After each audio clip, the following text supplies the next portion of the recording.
네. 아, 우리 모두 다 이 유튜브 채널에 올라간 동영상 파일 수가 220개가 됐더라고요. 와, 뭔 말을 그렇게 많이 했나?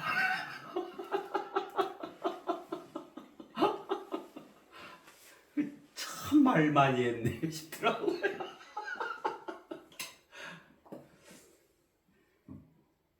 그 초기에는 이거 지금 모두 다를 언제 오픈했더라? 이 몇 달 안 되거든요. 올해 9월 아니 더울 때 했으니까 땀 흘리면서 막 녹음하고 이게 했었으니까 8월경에 했나? 7월경에 했나? 7월경 그 8, 9, 10, 11 한 4달 5달 많이 잡아야 5달 됐게 아니 언제 했더라? 그래 이제 처음에는 하루에 막 3개 4개씩 동영상 파일이 올라가기도 하고 드릴 말씀들이 좀 많아서 막 그랬었는데 이제 요즘에는 3일 간격으로 올라가니까 조금 한가롭잖아요, 그죠? 그래 참으로 많은 말씀을 드렸다 싶어요.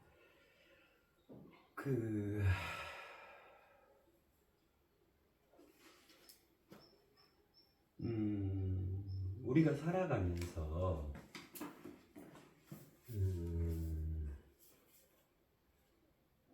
항상 항상 이렇게 있는 것들인데 많이 주의를 기울이지 않고 그죠? 또는 못하고 그죠? 주의를 기울이지 못하고 지나가는 것들에 대해서 굉장히 상세하게 낱낱이 속속들이 말씀을 드려왔다고 생각을 해요.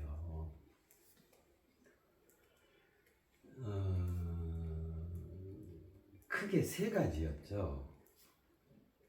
하나로 표현을 하면은 만유고요, 그죠? 우리가 함께 해왔던 것들이 하나로 표현하면 만유. 1만 만자에다가 그죠? 있다 만유. 만 가지로 있다. 어마어마하게 많은 것들이 있어요. 그랬었죠. 그래서 만유를 이제 만유를 우리가 이해해 보십시오. 우리 만유 속에서 살아가는데 그래서 이제 첫 번째로 눈에 보이지 않게 있는 것들이 있어요. 비구체화된 있음, 그죠?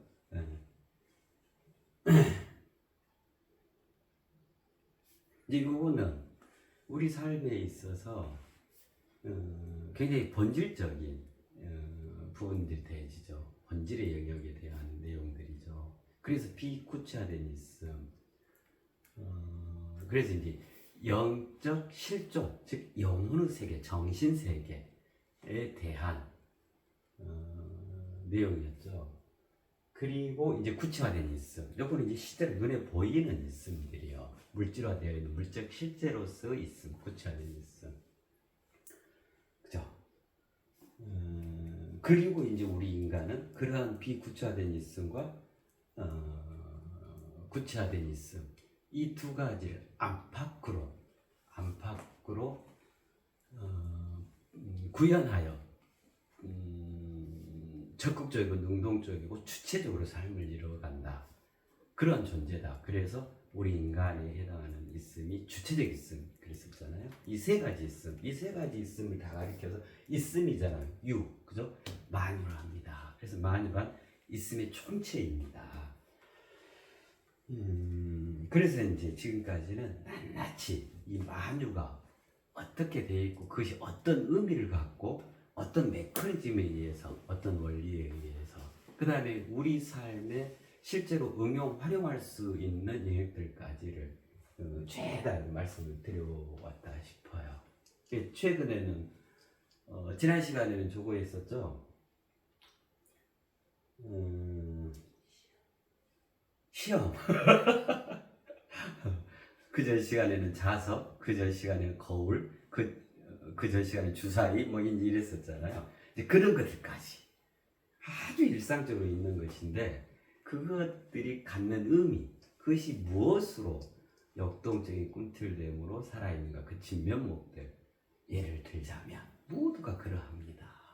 이제 그런 것들까지 낱낱이 말씀을 드려갖고 그것들을 통해서 우리 삶을 각자의 삶을 유익하게, 풍성하게, 어떤 어려움을 처리할 수도 있고 내가 더 성장할 수도 있고 직접적으로 활용이 가능합니다. 그런 말씀을 드려왔죠. 그래가지고 이제 지난 시간에 그 시험 참 멋지죠. 넘어가게 할 단돌이다. 넘어가게 할 단돌이다. 거기까지 했었죠. 자, 여기까지로 해서 만유에 대해서는, 있음의 정체인 만유에 대해서는 마음껏 살펴봤다고 생각이 들어요. 그래서 지난 시간 그 시험처럼 넘어가게 할 단돌이, 이제 이 만유를 넘어갈 수 있게 되어졌다. 그동안 만유에 대해서 낱낱이 말씀을 드렸기 때문에 그 만유 속에는 죽음이라는 것도 있었고, 그죠? 꿈, 도,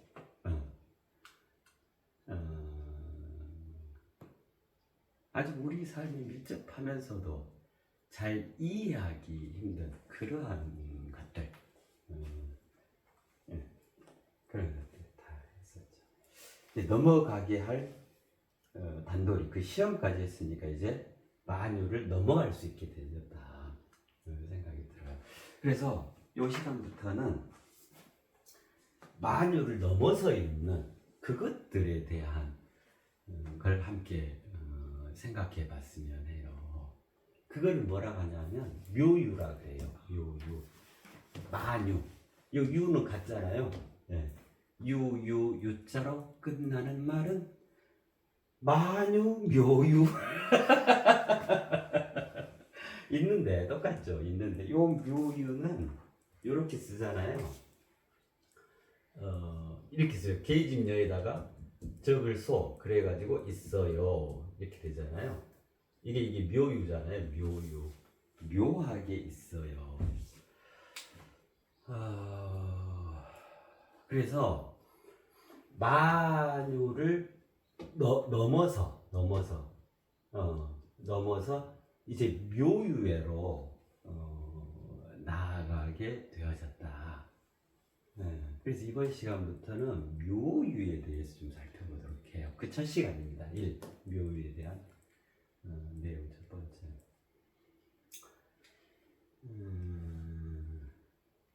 자, 이렇게 되겠죠. 묘유는 뭐라고 표현할 수가 있냐면, 뭐라고 정의할 수가 있냐면, 그 넘어 있음이라고 표현할 수가 있어요. 그 생소하시죠? 넘어. 앞전에 한번 말씀을 드렸었는데, 지난 동영상 때. 넘어란 말이 우리 글에, 우리 말에 있나? 이런 생각이 들잖아요. 자, 이렇게 되죠. 넘는다. 이거는 넘어가는 동작, 그 동사로서 의미잖아요. 그죠? 근데 그 지난 시험 시간 때고 말씀을 드렸었잖아요. 넘어가게 되면 그 너머에 도달하게 됩니다. 그 말씀 드렸었잖아요. 그 너머에 도달한다. 넘어가게 되면. 그럼 이 넘어라고 하는 것은 넘어가다의 명사형이죠. 명사를 말하는 거죠. 요게 이제 그 넘어 개념이고, 그 넘어라 그러고, 근데 이제 비슷하잖아요. 근데 여기는 넘어 그랬죠. 넘어. 그죠? 요게 이제 차이가 나죠. 그 넘어가게 되면 그 너머의 있음을 구현하게 되어져요. 깔다 고개를 힘겹게 넘어가면 그 너머에 있던 정상에 도달하게 되는 거죠. 그죠? 그거를 와 정상이고 황홀함을 구현할 수 있게 되죠. 자, 요거는 묘유인데 그 너머의 있음이잖아요. 그죠? 요 차이를 좀 살펴봐요. 그러면 왜 그 너머라는 표현을 하게 되는가 이해하실 수 있으실 거예요. 넘어 이 개념은 이제 이렇게 이해하시면 돼요. 눈에 보이는 있음, 구체화된 있음, 그죠? 그러니까 물적 이제 다 이해를 하시니까요. 물적 실제의 개념이에요. 이 넘어 그 너머에 있음. 예를 들어 볼까요? 이제 이런 거예요. 그 너머에 있다 이 말은 당연히 이제 이런 걸 내포하고 있죠. 여기에 있는 이것보다도 더 좋다. 그렇잖아요. 그다음에 더 쓸모가 있고 더 퀄리티가 있고 가성비도 좋고 디자인도 멋지고 튼튼하고 그죠? 그래서 그 너머에 있다 이 말은 지금 여기 있는 것보다 훨씬 훌륭해요, 좋아요 이런 게 되겠잖아요. 그래서 그 너머에 있으면 뭐라 표현할 수가 있냐면 더 나은, 더 좋아요, 더 나아요, 더 나은 있음 이렇게 표현할 수가 있어요. 이런 것 같아요. 자, 예전에는 이 교통수단이 발달하기 전에는 예를 들면 조선시대 이런 데 생각해봐요. 소 달구지가 있었어. 그런데 소를 하길래 그러다가 이제 저기 이제 조선시대 마감되면서 저기 뭐 이렇게 이 신진 서양의 문물들 들어오고 이제 이러면서 자전거라는 게 나왔어. 자전거라는 게 있네. 그죠? 근데 자전거는 그래도 내 발로 막 접고 이렇게 해야 돼. 넘어지기도 하고 뭐 이러기도 하고 그래요. 그러다가 이제 신식 자동차가 나온 거야. 그거는 그냥 앉아서 이렇게 운전만 하면 뭐 그냥 안전하게 어디라도 갈 수 있고 빠른 속도로 그냥 아주 신출귀몰 할 수 있고 또 현대판 축지법을 쓸 수 있는 이런 교통수단이 된 거죠. 자, 그래가지고 이제 지금 같은 경우는 그런 자동차가 일반화되어 있잖아요. 각 가정에 뭐 차 2대 이상씩은 다 있을걸요? 그렇잖아요. 이제 그러는데 대용량의 교통수단이 있어야겠다 해가지고 예를 들면 기차 같은 거 나오고 그죠? 저기 그 뭐예요? 그 고속열차 최신의 고속열차가 나오고 자기 부상열차 뭐 이런 것도 나오고 그죠? 근데 이런 것들이 이제 땅에만 있는 교통수단이야. 어이구 하늘을 날아야겠네 해가지고 이제 비행기가 있는 거죠. 그죠? 다 교통수단인데 그러면 이제 보세요. 소달구지부터 자동차, 기차, 비행기 이러면은 어째요? 계속해서 더 나은 있음들이 구현돼 가는 거죠. 그죠? 그래서 그 개념이 그 너머의 있음이에요. 소달구지하고 자동차를 비교해 보세요. 그럼 자동차는 이 소달구지 그 너머에 있음이겠죠. 그러한 물적 실제가 되잖아요. 그런 교통수단이 되잖아요. 그죠? 자, 요게 이제 너머에 있다. 라는 것의 본질적인 의미죠. 그죠? 그래서 우리는 세상 삶을 살아가면서 이거 꼭 요거 해야 돼. 그죠? 절대 거기 머무르지 말고 항상 그것은 너머에 있는 것들. 그죠? 예를 들면 이제 이런 게 본질적인 개념이겠죠. 현상적인 것에 그치지 말고 그것의 그 생명력, 진짜로 온전히 살아있음, 본질적으로. 그러한 대로 관심을 갖고 끊임없이 그 너머로 넘어가야 한다. 그죠? 그렇게 넘어가게 할 단도리, 그게 시험입니다. 그 말씀 드린 거잖아요. 자, 그래서 그 너머에 있으면 더 나은 있음. 이렇게 표현할 수가 있어요. 자, 그러는데, 예를 들면 이런 경우가 있는 거예요. 자, 지금 가을이잖아요. 그죠? 이제 날씨도 좀 차가워지고. 그래, 문득, 개울가 그 돌멩이 그 바위에 이렇게 앉아서 먼 하늘을 바라보고 있는데 그런 생각이 드는 거야. 야, 참 천고마비의 계절 좋다. 그런데 왜 내 마음이 이렇게 쓸쓸하지? 예를 들면 이제 이런 생각이 들어. 자, 이제 그래서는 한적한 그 상태에서 가을의 정취를 향유하면서도 내 마음이 쓸쓸해 이러면서 이제 어떻게 되냐면 요거는 이제 어떤 상태냐면 그 기분, 느낌, 감정 예를 들면 이제 이런 상태잖아요. 그런 상태에서 그래 왜 내 마음이 쓸쓸하지? 이제 여기에서 시작해가지고 그 다음으로 넘어가게 돼요. 뭐냐면 야 내가 삶을 잘 살아가고 있나? 이 가을 지나면 겨울 오고 또 내가 나이를 한 살을 더 먹게 되는데 저 떨어지는 낙엽처럼 참 내가 제 할 일 다 하고 그렇게 살아가고 있나. 그래서 이제 내가 더더욱 나를 성찰하고 새롭게 내가 거듭나야 될 게 어떤 게 있을까. 자 그러면 이제 그 상태에서 더 깊어졌죠. 그죠? 그러다가 이제 이제 그런 생각에 이르게 되는 거예요. 진짜 내가 지금까지 살아왔는데 내 존재의 의미가 뭐야? 난 아빠고 엄마고 부모고 친구고 뭐 어디 회사 직원이고 막 이러한데 난 도대체 뭘 위해서 살아왔고 그렇게 살아왔던 삶의 의미가 뭐고 내 개인적인 직접적인 내 고유한 내 존재의 의미가 뭘까? 자 이렇게 이제 더 한층 더 깊이 이렇게 들어가게 되는 거예요. 그죠? 이제 요거는 보이는 물적 실제의 개념이 아니죠. 그죠? 그렇게 해서 내 존재의 장엄함을 이루어내야 할 텐데 어찌하나 이렇게 꼴똘하게 정말 자기 자신의 심연까지 그 영혼까지 계속해서 파고드는 거잖아요. 그죠? 그래서 이런 개념은 어떤 개념이냐면 영적 실존의 개념이라고 할 수 있겠죠. 보이지 않는 비구체화되어져 있는 헤아릴 수 없는 내적 본질에 대한 그러한 추구, 그러한 나아가 거기에 해당한단 말이에요. 요럴 때 그 너머에 있다라고 하는 물적 실제 개념하고 분명하게 구별해서 표현하는 그 표현이 이 너머예요. 그 너머에 있어. 그래서 그 너머에 있음이라는 것은 물적 실제의 개념, 여기에 해당하는 개념이고 그 너머에 있다라고 하는 것은 영적 실존, 보이지 않는 비구체화된 있음, 보다 본질적인 그 너머, 이걸 말하는 거예요. 본질적인 그 너머를 넘어라 그래요. 그 너머. 자 그러면 이 산 그 너머에 저 산이 있죠. 첩첩산중 말씀드렸잖아요. 그건 다 넘어 개념이야. 그죠? 자 그러는데 내 물질 육신이 있고 내 안에 내 본질인 영혼이 있어. 영혼의 가장 처음 자리가 뭘까? 참 나는 진짜 있는 걸까?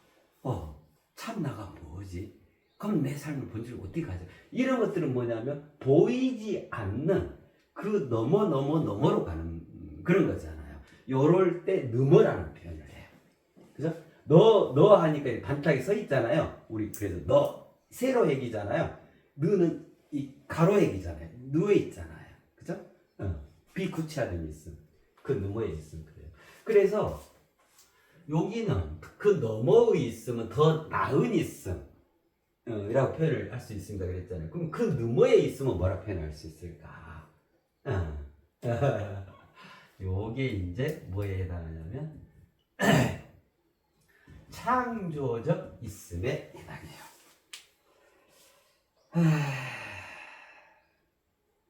자, 요 차이거든요. 그 너머 있음이 이 묘유라 그랬죠.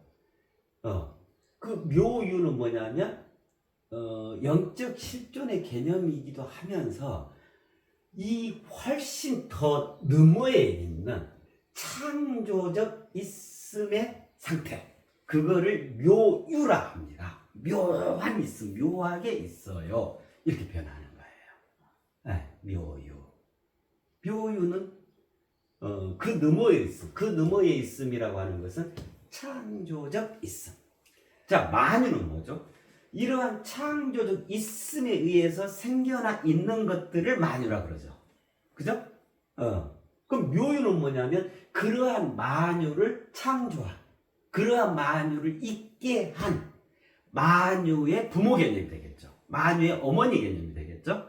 그죠? 창조적 상태. 그러니까 묘유가 만유를 낳는 거죠. 그죠? 묘유가 만유를 낳아요. 그렇게 해서 만유가 만천하의 삼라만상으로 있게 되어지는 거예요. 자, 그래서 여기 묘자를 보면 이게 참 묘하죠. 이게 계집명에다가 작을 소 그랬잖아요. 묘유가 만유를 낳는 개념이다 그랬잖아요. 낳는 건 누가 낳아요? 남자가 낳아요? 여자가 낳아요? 여성이 낳죠. 여성이 낳는데 이제 요 한자를 이렇게 쓰니까 이거 갖고 이제 생각을 해보자고요. 근데 계집녀에다가 적을 쏘죠. 이 말은 무슨 말일까? 계집녀에다가 적을 쏘, 이것이 묘할 묘자다. 묘하다라고 하는 게요, 훌륭하고 빼어나다. 그죠? 많이 그런 표현들 많이 있잖아요. 신묘하다, 오묘하다, 미묘하다. 그죠? 이럴 때 묘를 쓰잖아요. 그럴 때 요 한자를 쓰거든요.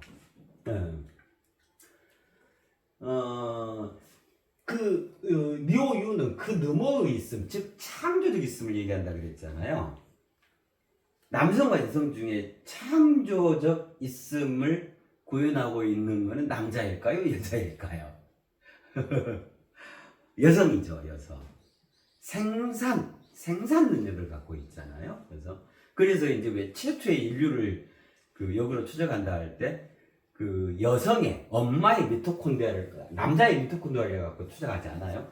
여성의 미토콘드리아를 갖고 추적해서 루시 뭐 이런 개념들이 나오고 그런 거잖아요.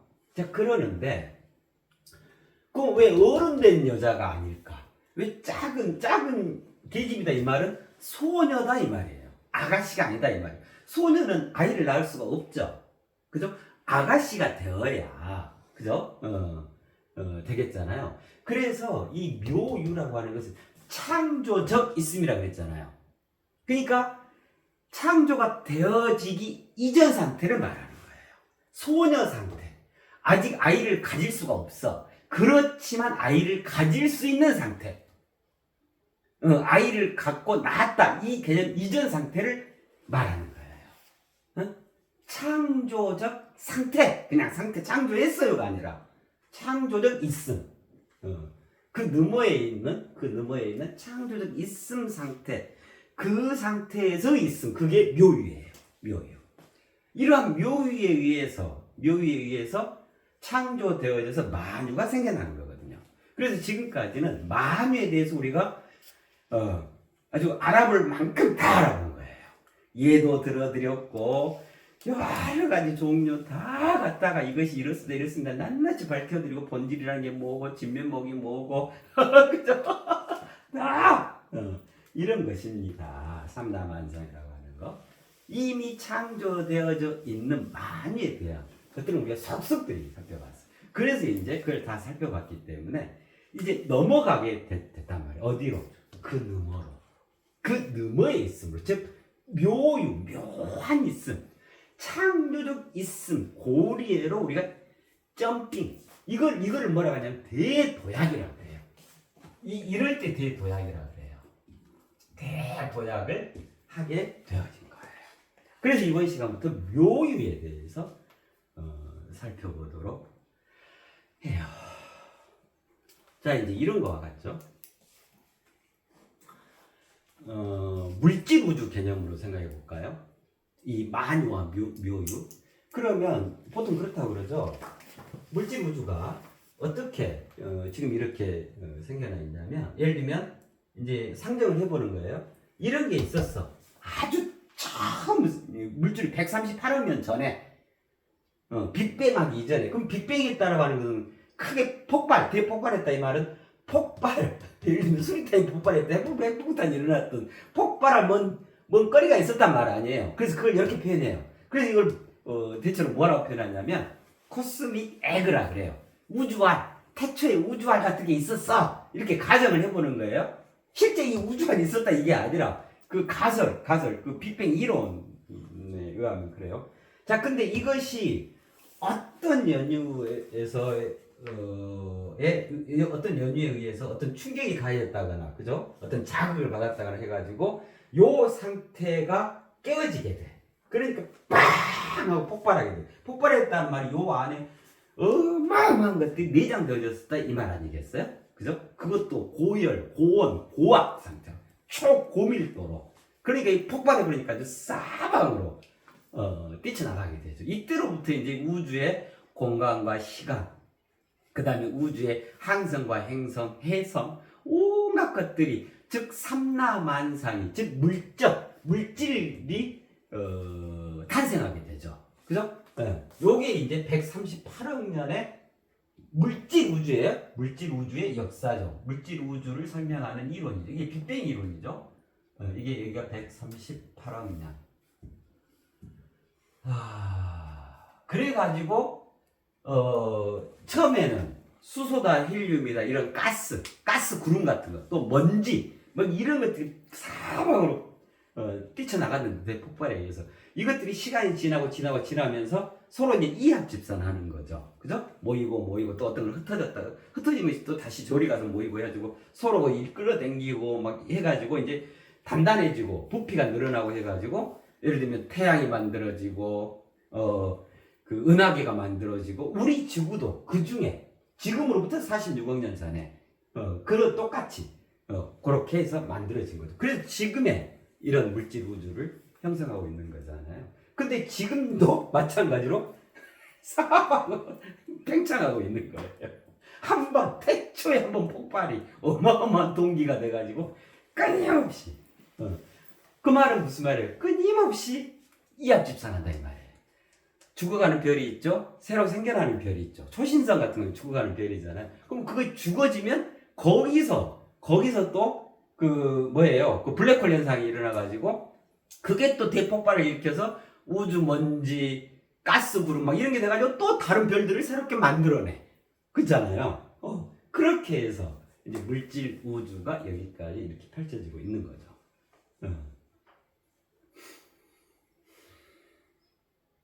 자, 그러면 요 개념이 여기서부터 여기까지 개념이 만유 개념이겠죠.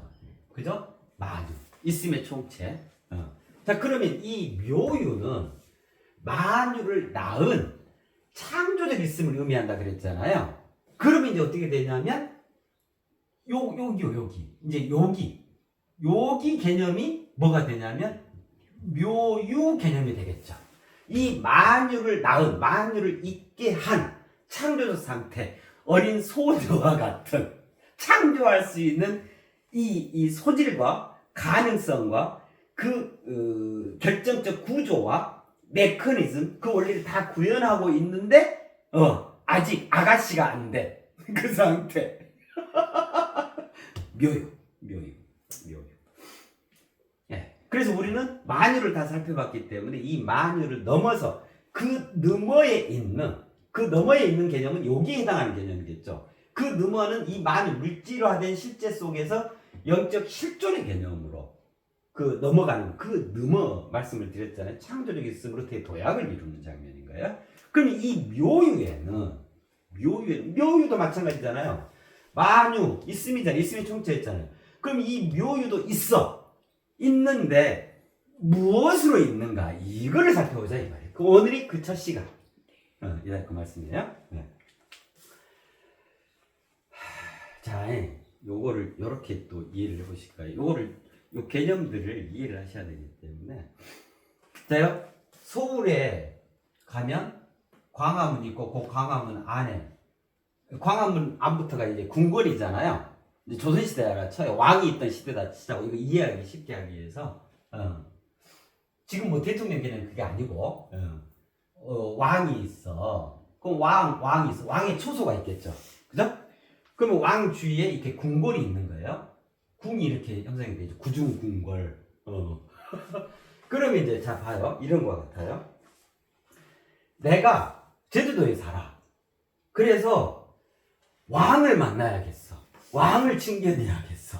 자, 왕이라고 하는 것은 이제 그 의미로 보면 삼위일체잖아요. 하늘, 땅, 그 중간 아예 하나를 관통하고 있는 그 한 분, 최고 높은 어르신, 그 정수 정점에, 그 지엄함, 예를 들면 이런 의미잖아요. 그죠? 그래서 모든 질서를 다 주관하고 관장하는 거예요.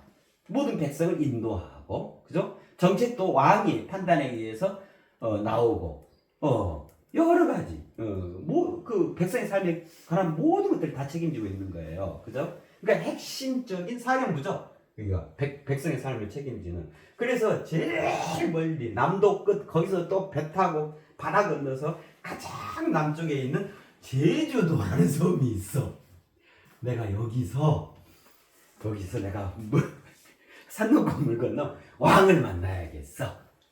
자, 요 장면 한번 생각해보고 예를 들어서요. 그럼 어쩌냐면요, 무수히 넘어가야 돼요. 그 너머로 계속 가야 돼요. 자, 그럼 이제 어떻게 되냐면 제주도에서 배 타고 추자도 쪽 거쳤다가 또 배 타고 갔다가 진도 앞바다에 도착해서 진도항에 내려서 이제 그때부터는 소 달구지 타고 당나귀 타고 말 타고 전라남도 거치고 전라북도 거치고 전라북도 위로 올라가면 이제 전주 넘어가면 이제 충청남도 충청북도 거치고 해가지고 경기도까지 이르러, 그리고 경기도 이제 이르러서 드디어 서울에 입성해. 그죠? 그랬더니 어디에 딱 도착하냐면 광화문에 도착하는 거예요. 이거는 이제 궁궐 바로 입구잖아요. 그죠? 광화문에 도착하죠. 그죠? 이거 이제 보세요. 그럼 여기서 얼마나 많이 그 넘고 넘어가지고 강화문까지 도착했어. 자, 그럼 이제 여기서 요 개념이 생각돼요. 그럼 이제 이게 만유 개념이에요. 만유 개념. 그 너머에 있음. 만유 개념이에요. 그래서 여기 광화문 여기 딱 도착했잖아요. 이 지점을 뭐라고 하냐면 궁극이라고 해요. 궁극. 이 궁극이라는 게 달 궁자잖아요. 그 극점에 다 해가지고 다 넘고 넘어가지고 그 극점에 도달했다. 궁극. 그러니까 이제 왕이 만나는 게 목적이 여기가 최고 정수 그 자리니까, 핵심 자리니까 광화문에 딱 도착하는 거, 여기를 궁극이라고 해요. 궁극. 자, 그러면 궁극에서 이제 광화문에서 이제 문이 열려가지고 궁궐 안으로 입성을 하죠. 입고를 하게 되죠. 입고를. 그러면 이제 이 궁궐 전체를 뭐라고 하냐면 근원이라 그래요. 본질적으로 그렇다 그 말이에요. 근원이라고 하는 것은 말 그대로 뿌리가 되는 그 원천, 그 처음, 이걸 근원이라 그래요. 그죠? 그래서 세상에 펼쳐져 있는 것들의 가장 끝자리를, 도다리 그 끝자리 궁극이라 그러고, 궁극을 있게 한 궁극의 말 그대로 근원. 궁극의 원천, 그거를 근원이라 그래요.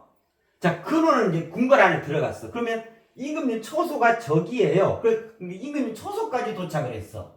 그러면 여기 임금님 초소를 가리켜서 뭐라고 하냐면 여기를 시원이라 그래요. 모든 삼라만상은 이렇게 구성되어 있어요. 세 가지로. 궁극, 근원, 시원. 궁극, 근원, 시원으로 구성이 되어 있는 거예요. 그죠? 자, 그러면 궁극부터 요 제주도까지는 만유죠. 드러나 펼쳐져 있는 출생률 외적 현상으로서 만유. 있음의 총체에 해당해요. 그럼 그 있음을 관장하고 있음의 근원 자리, 여기가 이제 궁궐에 해당하고, 그것들의 총체인 그 의지, 그 대장님, 거기에 해당하는 게 시원에 해당하게 돼요.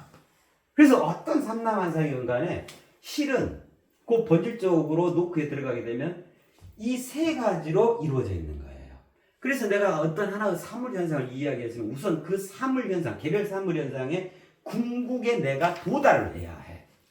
그 끝점까지. 그래가지고 이제 그 안으로 들어가야 되는 거예요. 근원에 닿고 결국 시원까지. 이랬을 때 그 사물현상에서 완벽하게 낱낱이 이해하고 정립하고 각성을 이루게 돼서 그것을 온전히 소유한, 그것을 주인으로 거듭나지게 된단 말이에요. 그렇죠? 자, 이제 이런 개념이에요. 그러니까 이제 여기까지가 만유, 궁극까지가. 여기서부터는 이제 묘유가 되는 거야. 묘유가. 그죠? 궁궐 안부터는, 근원 시원부터는 묘유 개념이 되어지는 거예요. 자, 뭐, 요 정도 말씀을 드렸으면 대체로, 이해를 하실 수 있겠다 싶어요. 자, 묘유와 만유가 이제 그런 개념이에요. 그래서 이 시간부터 살펴보고자 하는 게 이 묘유예요. 묘유. 그 너머에 있음. 창조적 있음. 이 묘유는 만유를 낳는 개념, 만유를 창조하는 개념이다. 만유 이전에 있음. 그걸 묘유라 한다. 네.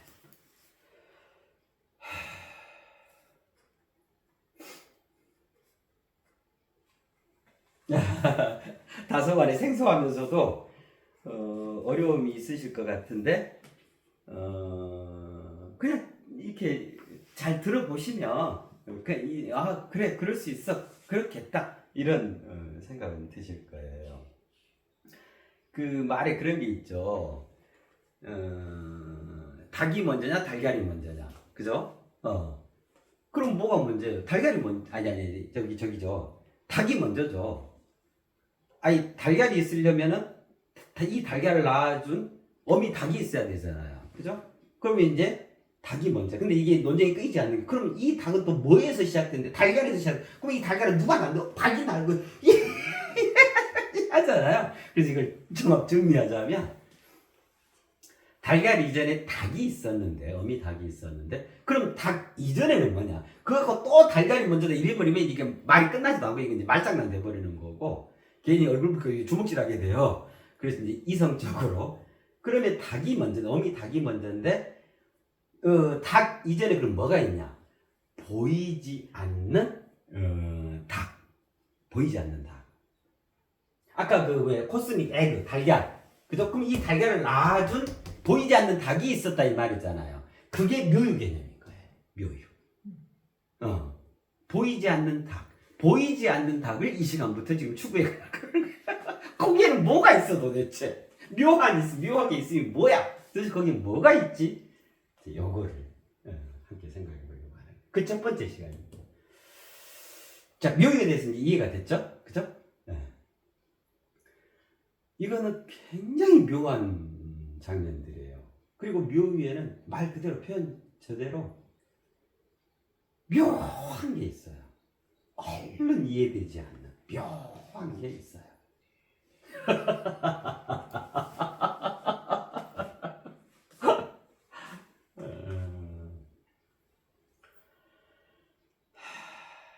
이거를 어떻게 설명을 드려야 될까 모르겠어요.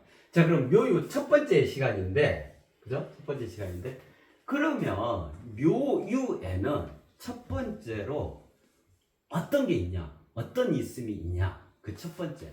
뭐가 있냐면, 이게 있어요. 이거 이름이 뭐예요? 연필이죠, 연필.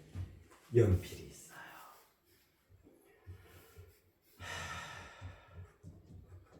너무 황당하다. 제가 생각해도 황당하다. 묘유가 엄청나게 장광설을 펼쳐놓고는 거기에 뭐가 있냐면 첫 번째로 있는 거 그 중에서도 연필이 있어요. 연필이. 이게 말이 돼 이게? 뭐 말도 아니고 막걸리도 아니고 이게 소주도 아니고 이게 소맥도 아니고 와인도 아니고 연필이 있어요. 이거를 어떻게 말씀을 드려야 할까요? 묘하게 말씀을 드려야 할 것 같아요. 묘유. 연필이 있어요. 연필이. 묘유에. 그러면 이 연필이 있어요? 요 말이 아니고 여기는 이미 물질 개념이 아니겠잖아요. 이거를 이해할 수 있도록 이 연필을 도입한 거예요. 이런 것이 있어요. 마치 연필로 비유, 은유 설명될 수 있는 이 연필의 본질적 살아서 그 의미, 연필의 그 의미로서 있어요. 이 말이겠잖아요. 그죠? 자, 그래서 이제 연필을 이해를 해야 해요. 연필. 우리 중고등학교 때랑 필기고 있으면 이렇게 돌리기 하잖아요. 예, 돌리고. 다 잊어먹어서 예전에 이거 잘했었는데, 이거. 여기 2단 돌리기, 1단, 2단. 이거 지금 이제 잘합니다. 그래가지고, 어떤 애들도 있냐면 창밖에다가 우리 그때는 도시락 싸갖고 다녔잖아요. 도시락 연막 이렇게 네모에만 하잖아요. 도시락을 내놓고 도시락 돌리기를 해요. 창 밖으로 도시락 딱 그러면 한 번도 떨어진 적이 없어. 내 밥그릇인데 내 밥통인데 연필이 참 용도가 많아요. 이게 육각형이잖아요, 보통. 요즘은 뭐 삼각형 연필 나오고 하는데. 시험 우리 많이 보잖아요, 학생. 사지선다로 나오잖아요. 요거부터 4번. 근데 이게 6개야. 그래서 1, 2, 3, 4 딱 써놓고 두 군데 칸을 비워놔. 그래가지고 아이까리 이제 답이 뭔지를 도저히 모르겠으면 이거 굴려요. 우리 굴려. 3이네? 3번. 근데 안 나와버렸어. 빈칸이 나와버렸어. 그러면 그 상태에서 한 번 더 굴려. 그러면 어쨌든 나와. 4번. 연필 용도가 많아요. 그 다음에 그 사랑이라는 글자, 사랑. 이거는 뭘로 써야 되는지 알아요? 연필로 쓰는 거예요. 왜 그러냐면 사랑을 하다가 틀리면 지우개로 깨끗이 지워야 하니까 사랑은 연필로 쓰세요. 연필 용도가 굉장히 많아. 연필 없으면 사랑도 못해.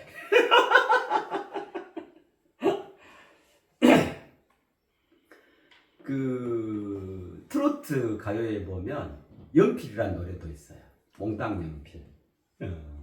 그 들려드릴까요? 제가 트로트를 좋아해서 마이진이 저기 했더라, 불렀더라. 그 얼핏 동영상 보니까 몽땅 연필이라는 그 트로트 노래도 있어요. 이게 연필이요. 여기 생겼잖아요. 그 이렇게 돼 있죠. 여기요. 연필 심. 그죠? 요거는 이게 연필을 이렇게 쓰는데 이게 연필이요. 연필을 쇠급자에다가 이게 납자예요. 납 연자거든요. 그래가지고 필기한다 해서 이렇게 쓰거든요. 근데 이게 납이야. 근데 이게 납이 아니고 이게 흑연이죠. 그러니까 왜 납이라는 이 연자를 쓰게 되냐면 보니까 그렇더라고요. 처음에 이제 흑연이라는 걸 사람들이 잘 몰라가지고 마치 이게 납처럼 생겼다. 납으로 생각을 한 거야. 그래가지고 그걸로 이제 이렇게 쓰니까 이렇게 써지고 이러니까 이건 납으로 된 필기구다 해서 이 연자를 썼다고 그래요. 근데 이제 원래 이건 흑연이죠, 흑연. 이 흑연하고 진흙, 그 점토를 대체로는 7대3의 비율로 섞어요. 흑연 7, 점토 3. 그게 이제 일반적인, 그래가지고 그거를 이제 구워가지고 이렇게 단단하게 만들어서 쓰는 게 일반적인 연필 심이죠.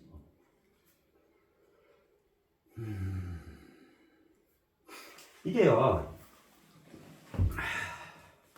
연필을 좀 우리가 풍성하게 이해를 해야 왜 묘유에 있는 첫 번째가 연필인지를 이해할 수 있기 때문에 그래요.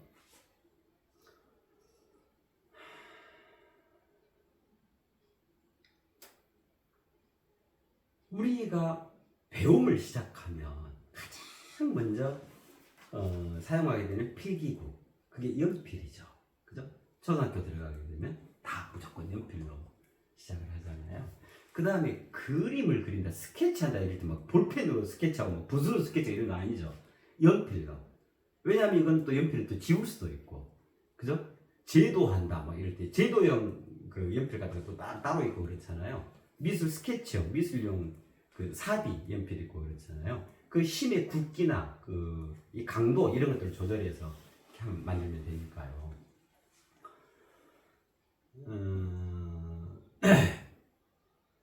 흑연은 이게 뭘로 돼 있냐면 탄소 원자로 돼 있거든요. 탄소 C, 탄소 원자거든요.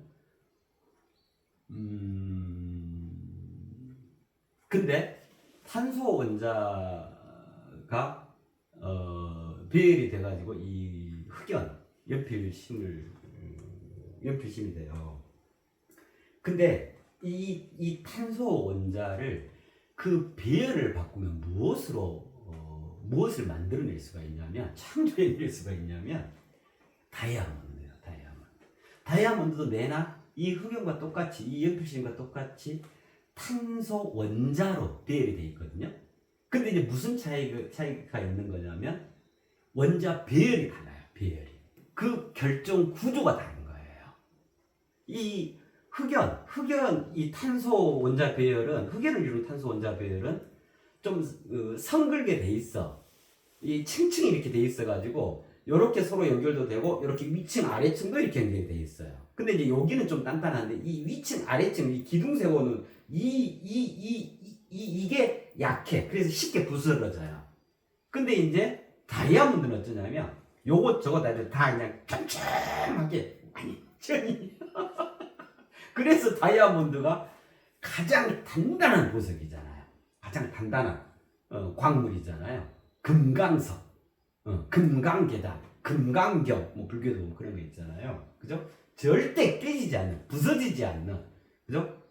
변질되지 않는 그 장엄하고 단단하고 그 지엄함, 강인함, 그죠? 강함, 그걸 이제 얘기하는 거잖아요. 절대 불변의 진리다! 예를 들면 이런 거잖아요. 다이아몬드는 제일 비싼 거죠. 그죠? 그 어떤 보석물보다. 다이아몬드는 어마어마한 보배죠. 값비싼 고급진 보배고 찬란하죠. 그죠? 자, 그런데 똑같은 탄소로 되어 있는데 단지 원자 배열만 다른데 흑연은 아주 값싼 거죠. 그죠? 아무 때나 구할 수 있고 그냥 뭐 인심 쓰는 게 옆에 한 잔 가져. 근데 다이아몬드 하나 가져 이럴 수는 없잖아. 그거는 안 되잖아. 내가 큰 손을 보고 이런 거 같잖아. 연필은 이건 뭐 100원, 200원. 그래서 이 흑연이나 다이아몬드 이거는 이게 탄소 원자. 여기 왜 적을 쏘고 그랬잖아요. 묘하다. 어떤 창조의 양극단을 그 너머로 왔다 갔다 할 수가 있냐면 아주 값싼 흑연일 수도 있으면서 아주 어마어마한 다이아몬드 가장 비싸고 고급지고 가장 화려한 가장 찬란한 눈부시잖아요. 다이아몬드는 그죠? 그거를 동시에 본질적으로는 동시에 다 갖고 있는 거예요.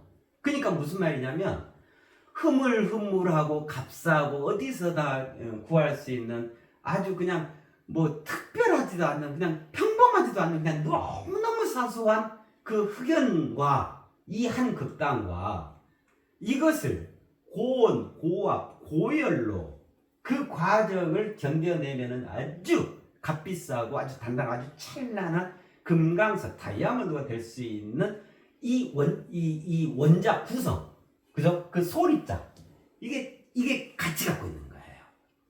그래서 이쪽으로 가게 되면 다이아몬드가 될 수 있고 이쪽으로 가게 되면 그 다이아몬드 화려하고 찬란하고 그 눈부시고 그 비싼 그 고급진 그것이 그냥 아무렇지도 않게 일상에서 그냥 일상적인 필기구로 자리하고 이렇단 말이에요. 그죠?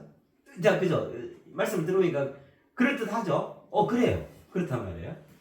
그래서 이제 그런 실험들도 많이 해요. 흑연을 가지고 다이아몬드 만들자 해가지고 이거 연필을 빼가지고 이걸 잘게 쪼개가지고 거기다 물 조금 부어가지고 이렇게 뚜껑 덮어가지고 전자레인지에 이제 넣어요. 고열 고압을 가 전자레인지 3분 돌리기 그러면 다이아몬드 돼요.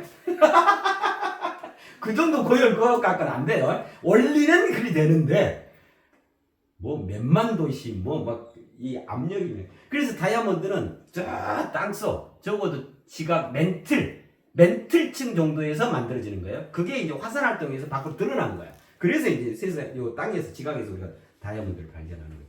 그 얼마나 그 열을 받고 그 압력에 그렇게 해서 그 단단한 그 찬란한 보석으로 그 자리를 그는 거라고 해요.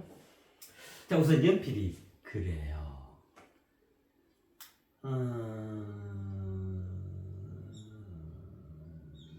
그래서 연필은 우리가 초등학교 때 처음 저기 할 때, 그러니까 인지 활동, 그죠? 인간으로서 아주 초보적인 어떤 이해다, 정립이다, 각성이다, 즉 공부, 이거를 해가는 데 있어서 가장 최초의 필기구, 반드시 있어야 그 기구, 이게 연필이거든요. 그죠? 그런 다음에 이제 중학교 가고 뭐하고 하면서 이제 용도에 따라 볼펜을 쓰거나 뭐 이제 이렇단 말이에요. 이게 또 부담이 제일 없어요. 이게 왜 그러냐면 예를 들면 볼펜 같은 이런 볼펜 같은 건 플라스틱 재료잖아요. 그죠? 플라스틱으로 돼 있어 가지고 또 볼펜은 말 그대로 볼이 굴러가서 굉장히 부드럽잖아요. 그러니까 이게 엄격하게 딱 그 질서를 잡고 반듯하게 예를 들면 글씨 연습을 한다 또 그런 표현을 한다 할 때는 볼펜을 쓰면 정말 주의를 기울이지 않으면 이게 쑥 들어가버릴 수도 있고 이게 너무 부드러우니까. 근데 연필은 그렇지 않죠. 이거 현미경으로 흑연심 이게 촬영해 보면 굉장히 까치하게 돼 있어요.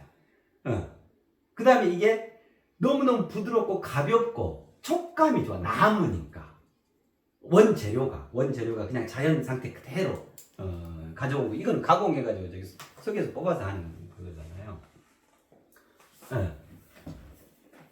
그래서 뭐 글씨 연습을 한다거나 뭐 저기 할 때 연필로 할 수 있고 하고 그 다음에 이건 지울 수가 있잖아요. 그죠?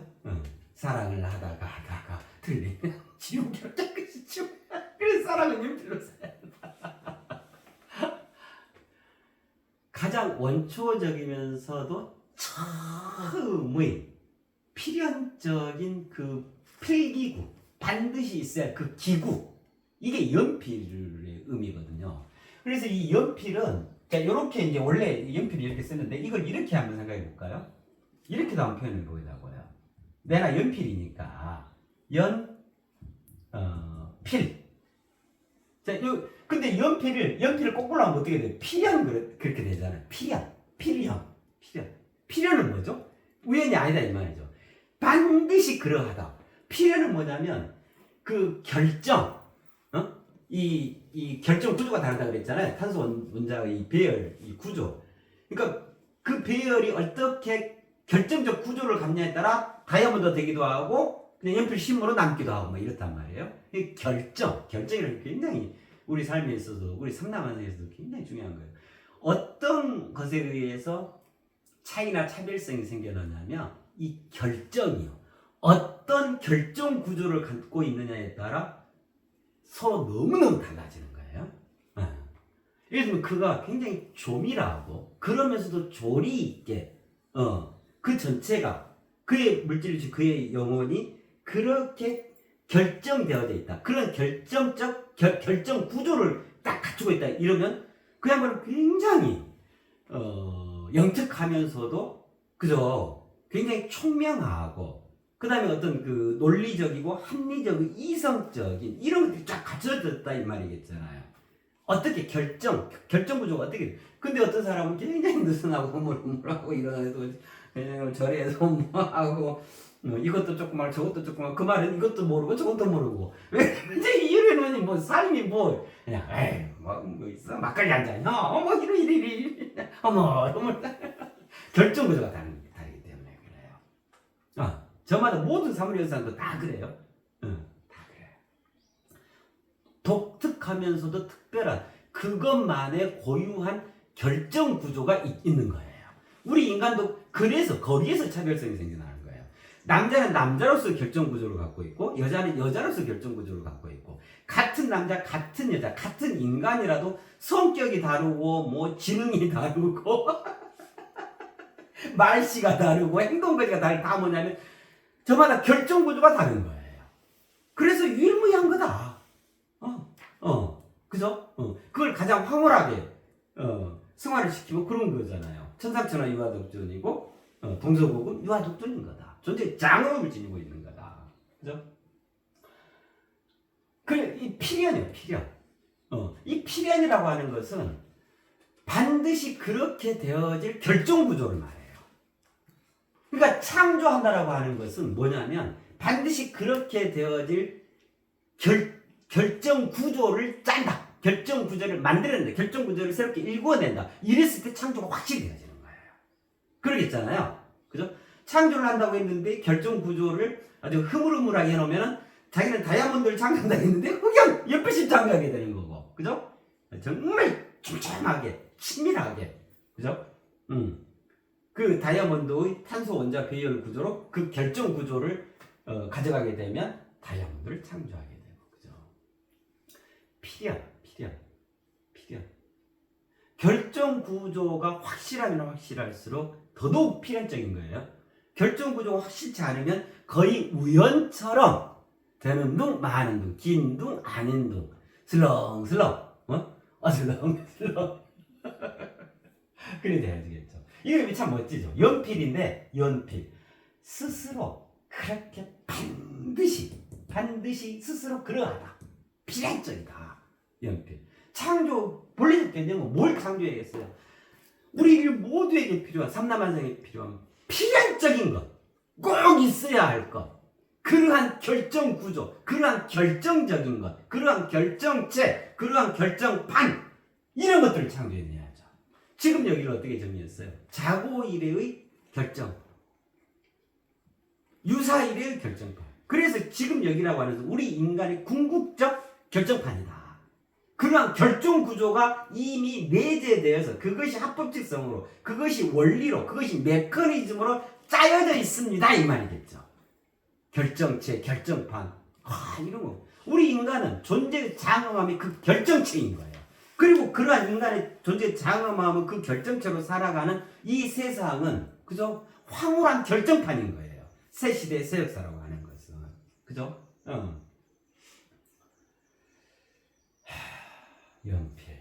연필.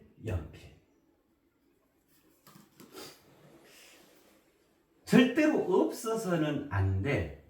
가장 원초적이면서도 처음에 반드시 있어야 할 그 기구, 필기구. 필이 있어야 할 기구, 필기구. 이게 연필이란 말이에요. 그죠? 자, 연필이 있음으로써 어째요? 내가 나의 생각, 내가 의도한 바, 나의 구상, 그다음 내가 하고자 하는 바, 그죠? 이런 것들을 낱낱이 표현해낼 수가 있어요. 낼 수가 있게 되겠죠. 그죠? 자, 그러면 이 장면을 이렇게 생각해 볼까요? 묘유에 있어서 첫 번째 그 묘유, 묘하게 있음, 그 너머에 있음 첫 번째가 연필이다. 이 말은, 자, 이걸 이제 장면으로 한번 연상을 해보게요. 자, 예를 들면, 우리 저마다 각자가 묘유라고 합시다. 이 묘유라고 하는 것이 합시다. 묘유. 그러니까 내가 묘유야. 근데 연필이 첫 번째 있는 거야. 그럼 묘유가 연필을 지었죠? 그럼 이제 뭐예요? 묘유가 자연스럽게 이 연필을 통해서 풀어지게 되겠죠. 구체화되어지겠죠. 그죠? 묘유의 정체성이, 묘유의 본질이 반드시 있어야 될 애초 처음에 그 필연적인 기구라는 연필을 통해서 필연적으로 풀어지게 되는 거란 말이에요. 자, 이걸 입체적으로 한번 생각해 보세요. 그러면 연필은 뭘 의미할까요? 그러면 그러한 묘유에 대해서 연필은 뭐에 해당할까요? 내 뜻을 대신해서 표현하고 그 매개가 되어지는 거잖아요. 그 다음에 어떻게든 장엄하게, 지엄하게, 멋지게, 흥미롭게, 즐겁게, 재미나게 표현할 수 있고, 이렇게도 할 수 있고, 저렇게 하다가 잘못됐으면 지울 수도 있고, 다시 수정해서 할 수도 있고. 자, 여기에다가 이 특성 하나를 더 얹어서 생각해 볼까요? 그러면 이제 연필이 뭐겠다는 감이 보실 거예요. 연필은 어떻게 구성되냐면 이렇게 구성되어 있죠. 그죠?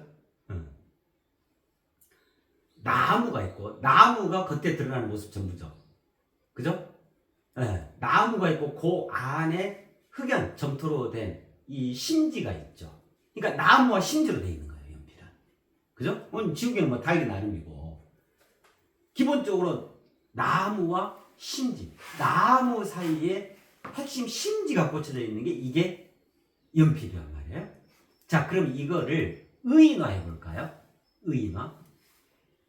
우리 인간이 그렇지 않아요?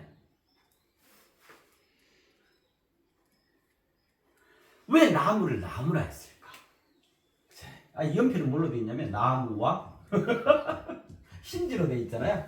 이 두 개로 구성되어 있어요, 연필은. 그죠? 왜 나무는 나무라 그랬을까? 그죠? 나무 순 우리말이거든요. 나무 안에 탑을 할 때 그 나무 이거 아니에요.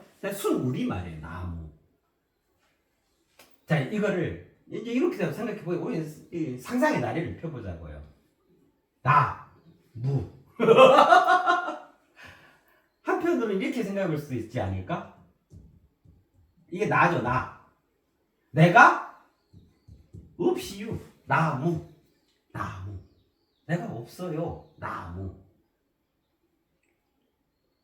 근데 실제로 나무는 그런 것 같아.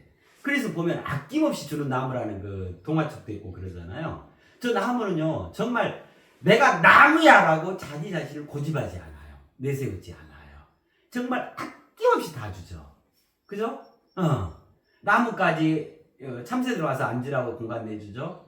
열매 열어서 당신들 먹으세요. 배불리 비타민 보충하고 영양분 되게끔 양식으로 쓰세요. 다 열어주죠. 열어주죠. 가을 되면은 엑기스 자기를 뽐내면서 황홀한 가을의 그 오색 찬란한 그 단풍, 인간의 그 신미적 막 영혼을 울려주는 그 화려함을 선사해 주죠. 자, 그래가지고 나무가 어쩌자도 나무까지 꺾어졌다. 그러면 불쏘시개 되죠. 불을 피울 수가 있죠. 그죠? 땅땅으로 와서 자기 집 지을 수 있죠. 그리고 이래저래 이제 다 해가지고 이제 나무가 죽게 됐어. 그럼 또 거기 그렇잖아요. 그 집이 이게 기둥이 돼. 집 재료가 돼. 대들보가 되고 기둥이 되고 막 이러잖아요. 그 다음에 마지막 나그네가 길을 가면서 쉴 수 있는 그루터기가 돼주잖아요. 아낌없이. 그 다음에 땅도 확 잡아주고 있잖아요. 홍수가 나도 막 산사태 안 일어나서 쫙 잡아주고 있고, 또 나무가 얼마나 신선한 공기, 그죠? 그걸 제공해줘요. 그죠? 무수한 자연의 대변화 이런 걸 그냥 선수 막 보여주고, 그죠? 그러니까 나무는 진짜 나무인 것 같아. 절대로 내가 나무야 이걸 절대로 고집하지 않아. 그야말로 아낌없이 주는 나무. 아낌없이 줄 수 있다라고 하는 것은 나무였을 때 가능하잖아요. 그죠? 이거 내가 소리 부는데 이거 내가 애끼는 건데, 야 이거는 내가 뒤로 좀 숨겨야 되겠는데, 이러다 보면 줄 게 하나도 없어. 몰라 이마 이 자식아, 니 나 알아? 나무. 내가 없어요. 나무. 우리 그때 그 꿈 말씀드리면서 잠이 들게 되면 우리 물질 육신은 어떤 상태에 돌입하게 된다고 했어요? 천진난만한 상태. 천진난만한 상태라고 하는 것은 내가 물질 육신인데 이걸 고집하지 않는 상태예요. 나무 상태를 말하는 거예요. 그러니까 그 영혼이 100%다. 그죠? 그 젖을 전해줄 수 있고, 꿈을 전해줄 수 있고, 각색해. 그걸 통보해줄 수 있고. 그렇다. 그죠? 우리가 어떤 거를 진정으로 진리와 진실과 진짜, 그 우리 인간의 고유한 존재의 장엄함으로 뭘 해가려고 하면 넘고 마침내 그 완성하고 완결짓고 완벽하게 자신이 거듭나기 위해서는 가장 먼저 선결되어야 할 게 뭐냐면 나무 상태야 해요. 나를 고집하지 않는 상태. 나무. 그래서 이제 불교에서도 그런 거 자꾸 많이 하잖아요. 아상, 인상, 중생. 이거 다 뭐냐면 무아, 나를 고집하지 말아라. 나무 상태가 되라. 천진난만한 상태가. 그 말은 본질적으로 뭐예요? 혼자만의 그릇된 편향된 그 가치관, 한쪽으로 치우친 그 생각, 사고방식, 가치척도, 그죠? 가시지 않는 내 차, 남아있는 역시 온갖 찌들어 있는 그런 거 하지 마세요. 천진난만한 천연의 나무 상태를 유지하세요. 그거거든요. 그랬을 때 삼라만상의 그 떨림, 그 울림, 그죠? 그 진정한 살아있음이 자신에게 고스란히 100%, 150%, 300% 전해주는 거예요. 그죠? 그래서 우리는 새롭게 깨어나고 거듭나지고 깨닫게 되고 내 삶이 풍성해지는 거예요. 나. 그때도 그 말씀을 드렸습니다. 꿈에서도 말씀드렸습니다. 예를 들면 내가 무슨 심부름을 시키려고 그래. 근데 요 녀석이 아주 욕심꾸러기야. 그럼 심부름 안 시키죠. 귤이 5개 있는데 내가 하나 먹고 4개를 옆집 갖다 줘라 라고 심부름을 시키려 했는데 이 녀석이 가는 중에 귤을 다 까먹어버려. 그러면 절대로 심부름 안 시키잖아요.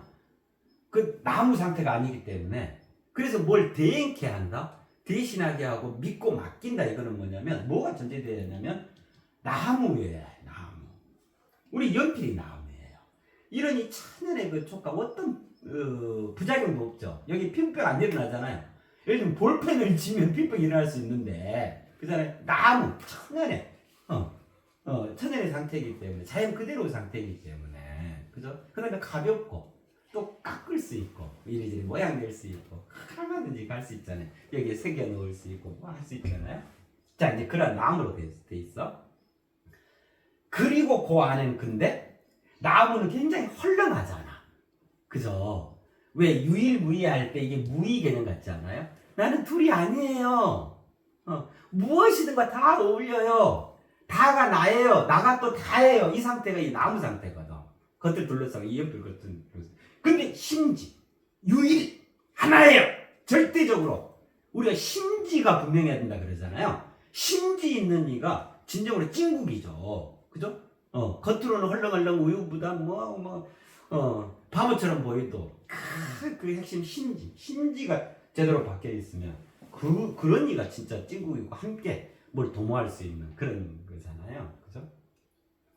그래서 독립운동을 한다, 어떤 큰 중요한 일을 한다 할 때 동지라고 그러잖아요. 동지.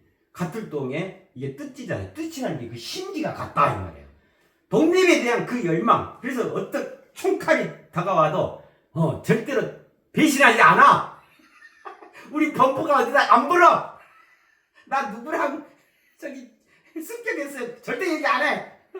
이런 심지가 분명해. 이게 딱 그 카리스마 유일 무이처럼 그렇잖아요. 자 그걸 구현하고 있는 게 이 연필이에요. 자 이제 이 연필에 대해서 좀 많이 풍성하게 알아주셨죠? 자 요약해 볼게요. 우선 연필은 나무와 심지로 되어 있어가지고 유일무이한 거다. 그 카리스마를 온전히 안팎으로 구현하고 있는 절대로 필요한 가장 처음에 쓰는 필기구다. 필연적으로. 그죠? 어떤 부담도 없고 너무너무 힘으로 없고 아주 가볍고 그죠? 어떤 존재감도 없는 것처럼 보이지만 어마어마한 본질의 존재감을 쫙 구현하고 있는 그것이다. 자, 그래서 묘유라는 게 있어서 창조적 있음, 이 상태, 이 창조적 있음이라는 게 생겨 있어서 그 창조적 있음 그것의 그 자체의 정체성, 그것이 하고자 하는 바, 그것이 해야 할 바를 드러낼 때 그 대행자로 쓸 수 있는 게 연필인 거예요. 그죠? 이거 이해되죠? 자, 그러면 연필은 뭐라고 얘기할 수 있을까요?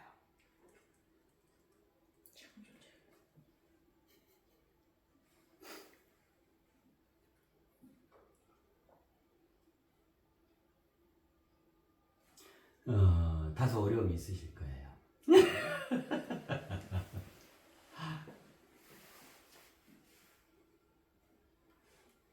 그동안 우리 인류 역사에 여러 성인들이 있었죠. 그죠?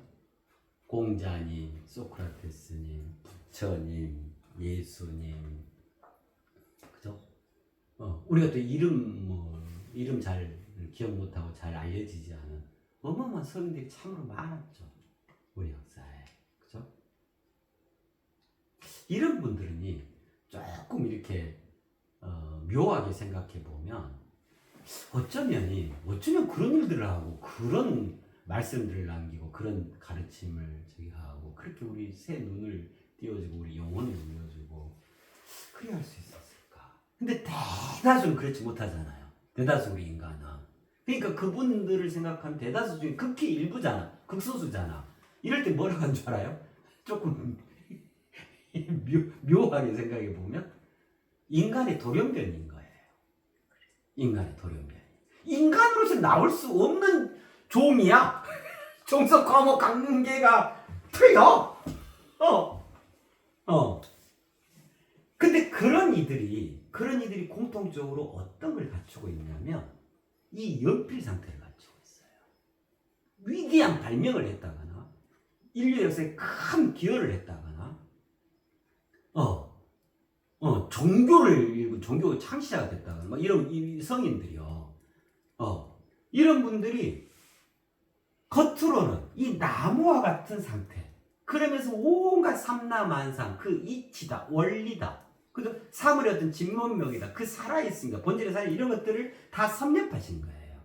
자신이 나무 상태였기 때문에 그게 가능해요. 자신을 고집하지 않고 이건 이거야, 그거 아니요, 이래버렸다면 그런 위대한 성인들이 나올 수가 없는 거예요. 아예 삼라만상 하나로 다 관통하고 있는 분들이잖아요, 그죠? 그 다음에 깊은 내면 속에는 이런 확고부동한 심지가 쫙 자리는 거예요. 그런 것들로 심지를 자리하게 하는 거죠. 이게 성인들의 공통점 아닐까? 그죠? 자, 그럼 또 다시 돌아가 봅시다. 그러면 묘위에 있어서 첫 번째가 연필입니다, 이 말. 그럼 연필은 뭐라는 말일까요?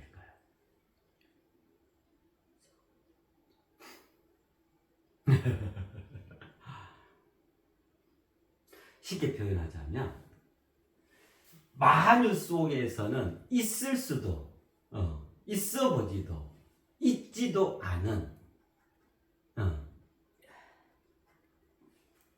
그래서 만유를 새롭게 일깨우고 만유를 인도하고 만유를 주관하고 만유를 관장할 수 있는 그러한 창조적 있음으로 있는 존재. 예를 들면 성인입니다. 성인.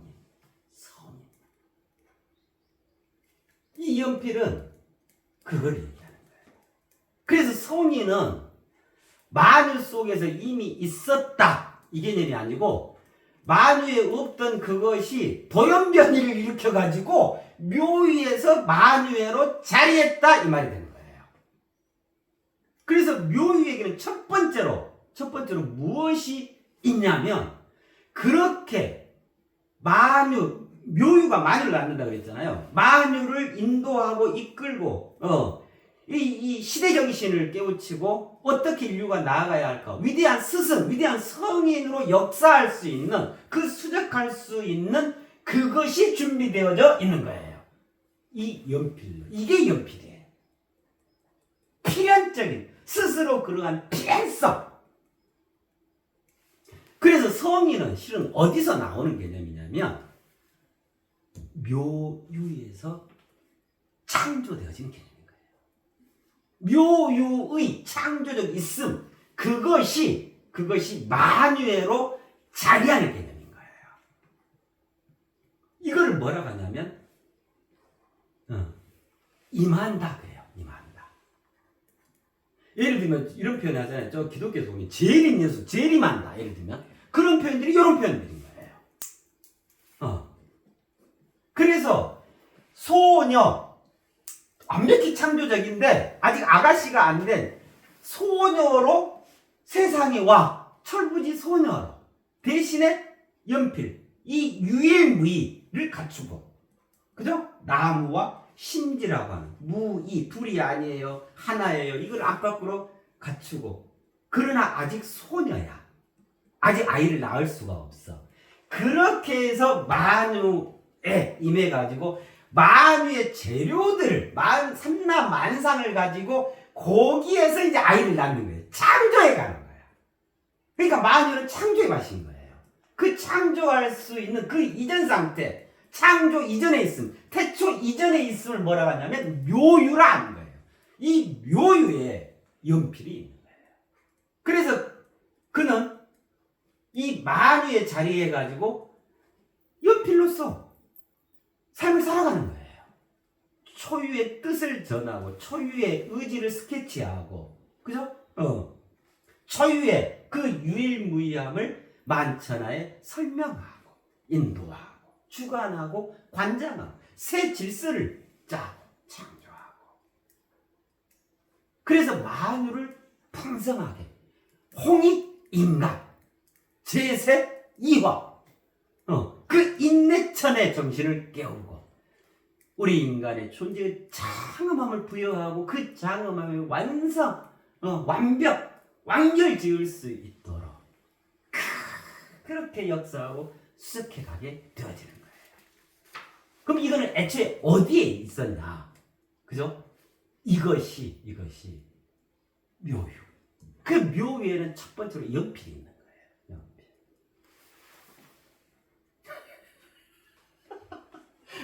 근데도 뭔 말인지 모르겠죠.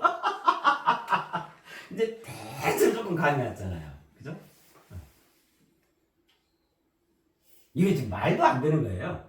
아니, 그잖아요. 묘유라는 게 있는데, 묘유에 첫 번째 연필이 있어요. 이게 말이 돼요? 묘유란 바로 이러한 상태를 말하는 거예요. 묘하게 있습니다. 묘한 있습니다.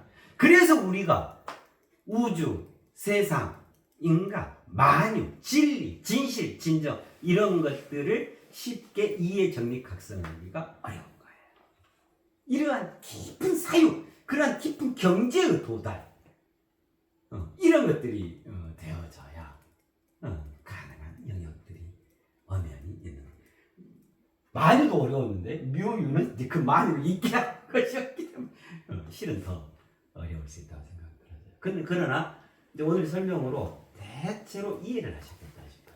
그리고 또 그 다음 시간은 묘유의 두 번째 시간이겠잖아요. 그럼 그때 또 뭡니다 하면 더더욱 풍성하게 이해를 해가실 수 있다 생각해요. 이거 진짜 이거 앞권이 지금 멋지네. 나무로 된 심지. 우리 인간이 이래요. 그리고 이래야 하고요. 이게 유일무이 상태를 말하는 거예요. 무의, 나 없어요. 그냥 힘을 없고 정스럽고 다정하고 무엇과도 상호작용으로 어울리고 좋게 하고 웃게 하고 도와주고 무의, 둘이 아니에요. 그러나 같은 말이에요. 유일무이는 심지, 유일해요. 안으로 절대성과 밖으로 상대성. 그죠? 안으로 강함과 밖으로 그 착함. 이걸 구현하고 있는 이들이 성인인 거예요. 그렇게 세상에서 역사하는 거란 말이에요. 시작하는 거란 말이에요. 성인은. 그래서 이 연필은 나다. 인간이다. 그 다음에 더 본질적으로 보면 이 연필은 위대한 성인이다. 참된 스승이다. 여기에 출처는 어디다? 묘유다. 그래서 위대한 성인이다, 스승이다. 이런 개념은 무슨 개념이냐면 묘하게 있는 개념인 거예요. 그래서 말씀드렸잖아요. 스승의 정의가 뭐라고 그랬어요? 제자의 완성을 위한 오묘함이 있습니다. 오묘하게 있는 거다. 그로서 제자가 정의는 뭐예요? 이어진 스승으로 더 큰 스승으로 나아가는 거다. 그게 스승과 제자의 관계성이면서 본질의 정의이다. 그래서 그런 이들이 인간의 표본, 그 귀감, 그 본보기가 되어져 가지고 종교를 이루게 되는 거예요. 기독교다, 불교다, 그죠? 힌두교다, 알라신이다, 마호메 신, 이 종교를 이렇게 이슬람 뭐 이렇게 그런 거예요. 신묘하고 오묘하고 기묘한 그 돌연변이 성인은 돌연변이요.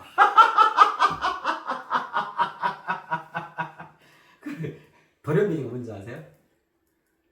못 사람들은 도저히 할 수 없는 그러한 것들을 호련히, 돌연히 변화를 일으켜내버린 그 당사자.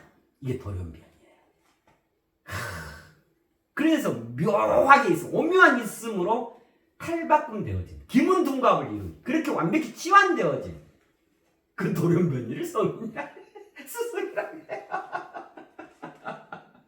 자, 그러면 이제 마감하고요. 대체로 이해하셨다 싶어요. 굉장히 어려운 내용이에요. 근데 참 설명을 잘 드린 것 같아요.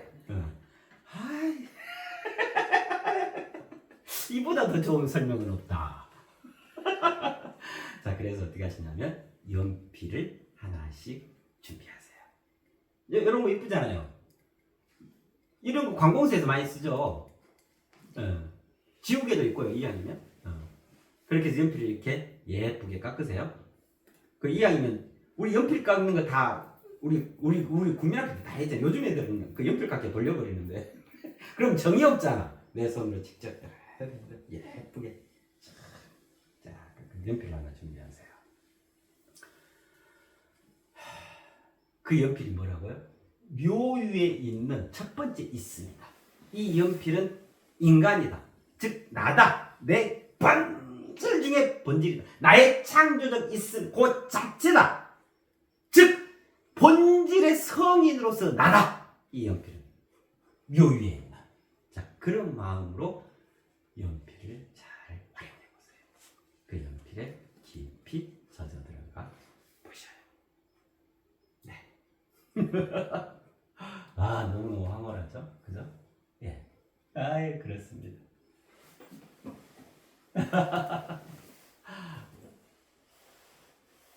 아, 그래.